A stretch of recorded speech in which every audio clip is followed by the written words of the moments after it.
14 साल के वनवास के बाद राम के लौटने की खुशी में अयोध्या सज धज कर तैयार हो रही है। अयोध्या दीपोत्सव के लिए तैयार है। अयोध्या में इस बार 26 लाख से ज्यादा दिए जलाने का लक्ष्य रखा गया है। इतना ही नहीं, दीपोत्सव पर 2100 से ज्यादा लोग महाआरती में शामिल होंगे। यह आयोजन Guinness book of world record में 2 नए कीर्तिमान बनाएगा। दीपावली के आते ही एक शहर जिसकी रौनक हर ओर होती है।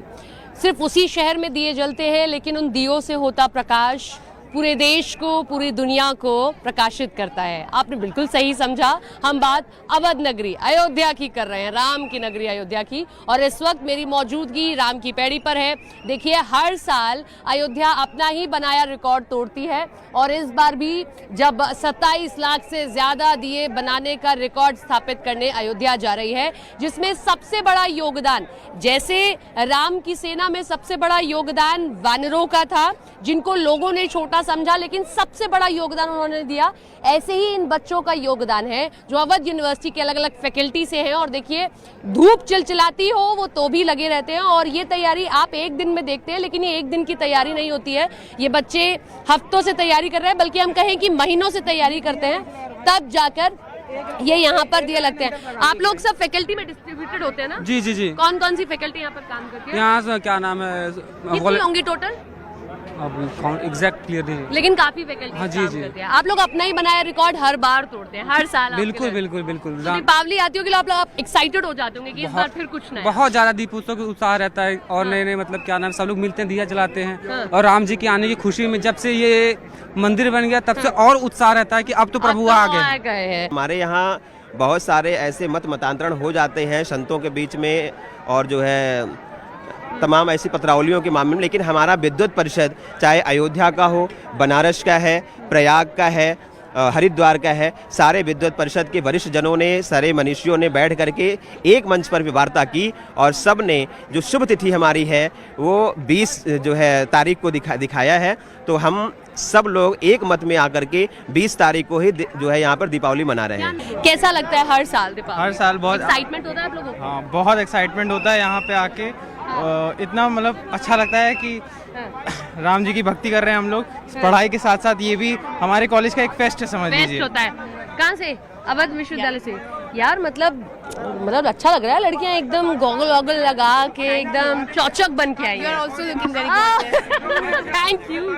कैसा लगता है? मैं हर बार ये कहती हूँ कि जैसे राम की सेना में वानरों ने अपना बड़ा योगदान दिया था, आप लोग बहुत बड़ा काम करते हैं, दिखने में छोटा सा होता है, कितनी एक्साइटमेंट होती है? बहुत ज़्यादा एक्साइटमेंट होती है, एकदम सुपर एक्साइटेड होते हैं कि पहले हम दिवाली सिर्फ अपने घर पे मनाते थे, आज हम पूरे अयोध्या वासियों के साथ मनाते हैं। तो कितने दिए? सब दिए लग गए? अब आप लोगों का काम सिर्फ तेल भरने का है और बांसी लगाने का है। वो कल करेंगे या आज ही हो जाएगा? शायद आज शाम से स्टार्ट हो, बट कल सुबह ही से स्टार्ट करते हैं। इस बार 27 लाख आप लोग लगाने जा रहे हैं। कंप्लीट कर लेंगे? हो जाएगा, ऑफ कोर्स हो जाएगा।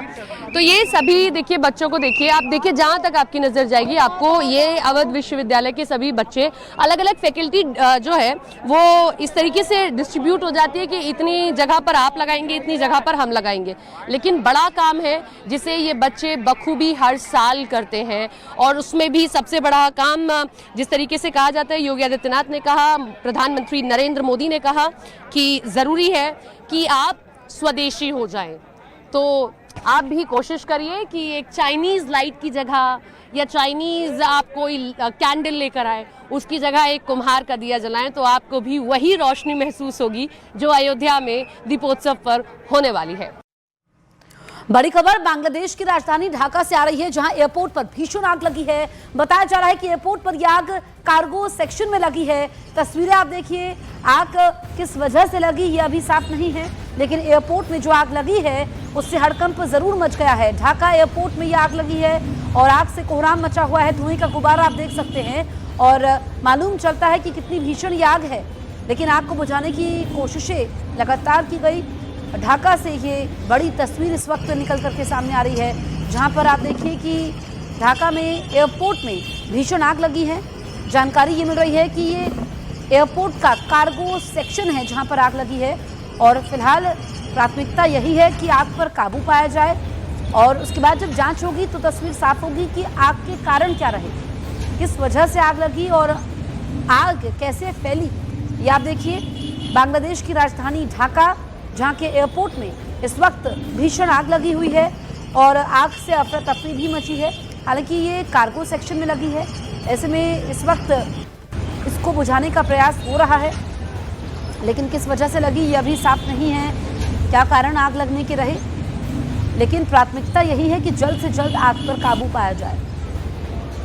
धुएं का गुबार आप देख सकते हैं और कितना नुकसान इसमें हुआ है इसका आंकलन तो बाद में होगा, लेकिन इस वक्त कोशिश यही है कि आग पर काबू पाया जाए। ये बड़ी तस्वीर इस वक्त बांग्लादेश की राजधानी ढाका से आ रही है, जहां ढाका एयरपोर्ट पर भीषण आग लगी है। जानकारी ये मिली है कि एयरपोर्ट पर ये आग कार्गो सेक्शन में लगी है।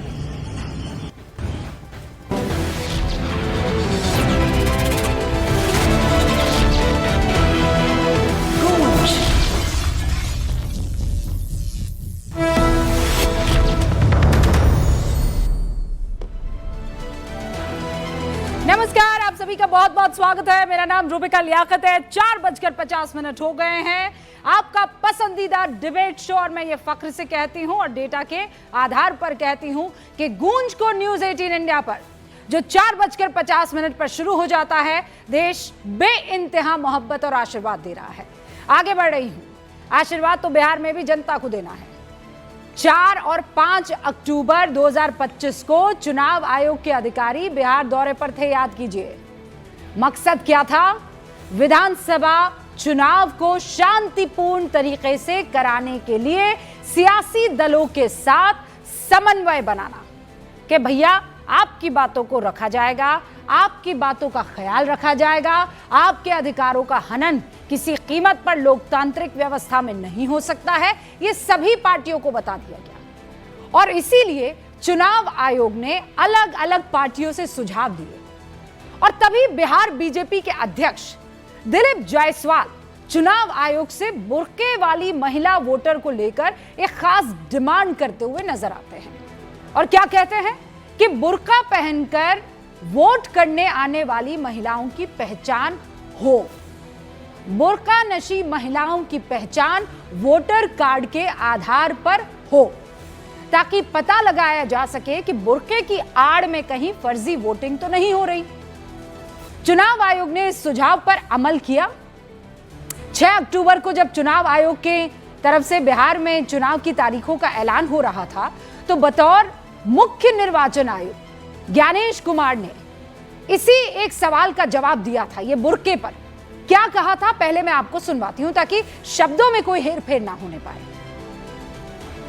जहां तक बुर्का नशीन की बात हो रही है, पर्दा नशीन लेडीज की, तो आइडेंटिटी के लिए जो हमारी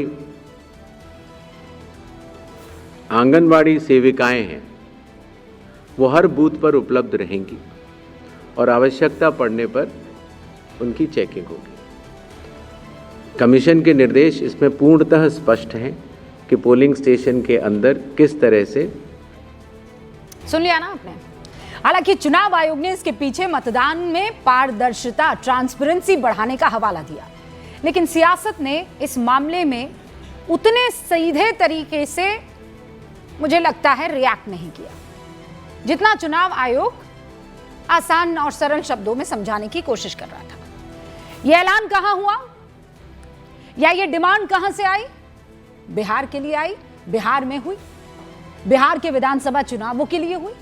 लेकिन इस मुद्दे पर सियासी अलख कहां जगी मित्रों? लखनऊ में। मोर्चा संभाला समाजवादी पार्टी ने। उत्तर प्रदेश समाजवादी पार्टी के प्रदेश अध्यक्ष श्यामलाल पाल ने चुनाव आयोग को एक खत लिखा। जो खत लिखा गया वो इस वक्त मेरे पास मौजूद है और उस खत की कॉपी आपके सामने लेकर बैठी हुई हूं मैं। तो खत में क्या लिखा गया? खत में लिखा गया कि ये नया निर्देश भारत निर्वाचन आयोग के नियमों के विपरीत है। बहुत ध्यान से सुनिएगा मित्रों, बहुत ध्यान से। तो एसपी के ये जो प्रदेश अध्यक्ष हैं श्यामलाल पाल, बाकायदा उर्दू में लिखा भी हुआ है जिसे देखकर मैं तो बहुत खुश हुई माशाल्लाह। श्यामलाल पाल लिख रहे हैं खत में कि ये नया निर्देश भारत निर्वाचन आयोग के नियमों के विपरीत है। समाजवादी पार्टी के निर्देश को इस निर्देश को अलोकतांत्रिक और असंवैधानिक मानती है। इतना ही नहीं, चुनाव आयोग के फैसले को गलत भी इसमें करार दिया गया है। मांग भी की गई है कि बुर्का नशी महिलाओं की जांच का आदेश तुरंत वापस ले लिया जाए। अब सवाल उठता है कि क्या सीईसी को ही निर्वाचन आयोग के नियमों की जानकारी नहीं है, चीफ इलेक्शन कमीशन को? इसीलिए समाजवादी पार्टी को नियम याद दिलाने पड़ रहे हैं या सियासत चमकाने के लिए नैरेटिव बनाने की कोशिश हो रही है? क्योंकि समाजवादी पार्टी के प्रदेश अध्यक्ष श्यामलाल पाल जिन नियमों का हवाला इसमें दे रहे हैं, बाकायदा इसमें नियम वो पहले वाले पैरा में डाल रहे हैं। क्या कह रहे हैं?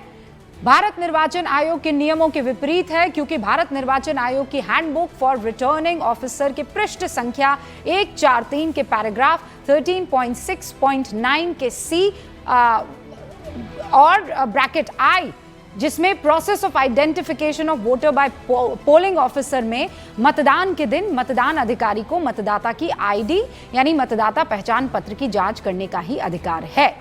और फिर वो आगे जो है बातें अपनी बता रहे हैं। लेकिन वो जब इन नियमों का जिक्र कर रहे हैं तो वो पेज नंबर 24 पढ़ना भूल जाते हैं। पेज नंबर वो 143 तो पढ़ते हैं, उसके पैराग्राफ को तो पढ़ते हैं, but he forgets to read page number 24। उसी रूल बुक के पेज नंबर 24 के नियम नंबर 3.4 में साफ लिखा है, श्यामलाल पाल जी, कि जिस बूथ पर महिला वोटर ज्यादा हैं, खासकर ज्यादा पर्दा नशी महिलाएं वोटर है। पर्दा नशी में सिर्फ बुर्का नहीं है मियां साहब, घूंघट भी हो सकता है, दूसरे तरह के अगर चेहरा कवर करने वाले प्रोसेस हैं तो वो भी हो सकते हैं। वहां पर मतदान अधिकारी महिला अधिकारी नियुक्त होनी चाहिए और पर्दा नशी महिलाओं की पहचान सुनिश्चित करेगी। यानी जो नए आदेश दिए गए हैं वो नियमों को ध्यान में रखकर दिए गए हैं। There is nothing new. जो सवाल बार बार उठ रहे थे कि पर्दा में बूथ पर आई महिलाओं की जांच कैसे होगी, उसका जवाब खोजने की कोशिश की गई। लेकिन बिहार के सियासी दलों की जगह अखिलेश यादव की पार्टी की तकलीफ इस मामले में समझ से मेरे तो परे है, क्योंकि बिहार में तो समाजवादी पार्टी का कुछ दांव पर लगा ही नहीं है। अखिलेश जी खुद कहते हैं कि वो प्रचार करने जरूर जाएंगे सहयोगियों के लिए, और आंकड़े भी बताते हैं कि 2000 से लेकर 2015 के बीच समाजवादी पार्टी के उम्मीदवारों की ज्यादातर चुनाव में जमानत जब्त हुई।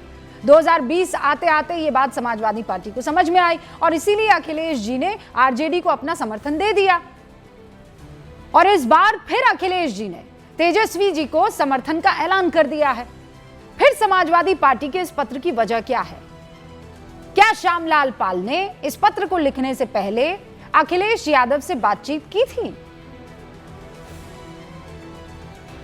उन्हें 1.5 साल बाद होने वाले उत्तर प्रदेश की या फिर चिंता सता रही है, जहां मुस्लिम वोट पर समाजवादी पार्टी एक तरफ दावा ठोक रही है, जिनकी पहचान करने में समाजवादी पार्टी को चुनाव आयोग की नीयत में खोट दिखाई दे रही है।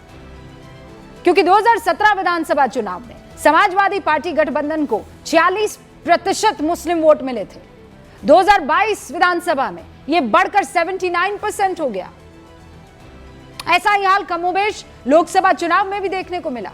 2019 लोकसभा चुनाव में उत्तर प्रदेश में समाजवादी पार्टी गठबंधन को 73% वोट मिले थे। 2024 लोकसभा चुनाव में समाजवादी पार्टी इंडिया ब्लॉक का अहम हिस्सा रही और कितना फीसद मुस्लिम वोट मिला? 92%। बहुत मजबूत है ये।